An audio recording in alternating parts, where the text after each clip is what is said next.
200 CFT Kerala தேக்கு. எல்லாம் length ஒரு லாட்டு சரியாக எடுக்கல, எல்லாம் சரிஞ்சிருக்கு. நேராக வச்சா இன்னும் நல்லாவே தெரியும் உங்களுக்கு. கலர் பாருங்கள், கரெக்டாக 1/2 இன்ச் ஒயிட் தான் தெரியுதுங்களா. ஜஸ்ட் 1/2 இன்ச் ஒயிட் தான், ஒயிட்டெல்லாம் அதிகமாக இல்லை, நல்ல கலராக இருக்கும் மரம்.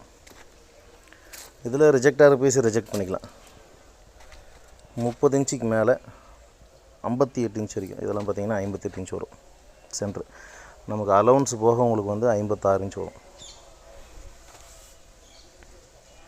Single measurement. லென்த் வந்து பார்த்திங்கன்னா 16 அடி, 20 அடி, 25 அடி அந்த மாதிரி இருக்குது. மரம் எல்லாம் ஸ்ட்ரெயிட் பீஸ்.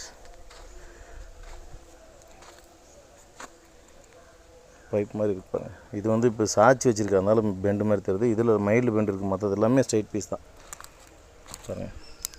ஒரே ஸ்ட்ரெயிட் தான், எந்த பெண்டும் இல்லை. எல்லா சைஸும் அவைலபிள் இருக்குது. இது பெரிய சைஸுக்கிறது 200 சிஎஃப்டி ஹோல்சேல்.